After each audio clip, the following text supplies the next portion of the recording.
بسم اللہ الرحمن الرحیم۔ السلام علیکم ناظرین، شروع کرتے ہیں اللہ تعالیٰ کے پاک نام سے۔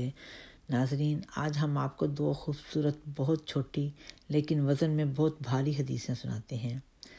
حضرت ابو موسیٰ اشعری سے روایت ہے کہ رسول خدا صلی اللہ علیہ وآلہ وسلم نے ایک مرتبہ فرمایا کہ جو 2 ٹھنڈی نمازیں پڑھتا ہے وہ جنت میں جائے گا، اور 2 ٹھنڈی نمازوں سے مراد صبح اور عصر کی نماز ہے۔ ناظرین، ایک اور حدیث میں حضرت ابو موسیٰ سے روایت ہے کہ نبی کریم صلی اللہ علیہ وآلہ وسلم نے ایک مرتبہ فرمایا، ہر مسلمان کے لیے صدقہ کرنا ضروری ہے۔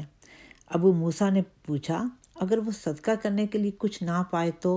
آپ صلی اللہ علیہ وآلہ وسلم نے جواب دیا کہ وہ اپنے ہاتھوں سے محنت مزدوری کرے، اجرت حاصل کرے، اس سے اپنے نفس کو بھی نفع دے اور صدقہ بھی کرے۔ ابو موسیٰ نے دوبارہ پوچھا کہ اگر اسے اس کی بھی طاقت نہ ہو؟ آپ نے فرمایا، وہ کسی مصیبت زدہ حاجت مند کی مدد کر دے۔ انہوں نے کہا، اگر وہ اس کی بھی طاقت نہ رکھے تو؟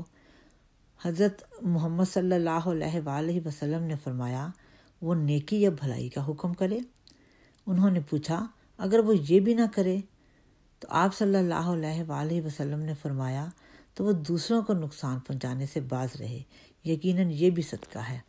اللہم صلی علی محمد وعلی آل محمد کما صلیت علی ابراہیم وعلی آل ابراہیم انک حمید مجید۔ ناظرین، اس کے ساتھ ہی ہماری آج کی ویڈیو ختم ہوتی ہے۔ اگر آپ کو ہماری ویڈیو پسند آئی ہے تو پلیز سبسکرائب کریں، لائک کریں، شیئر کریں۔ خدا حافظ۔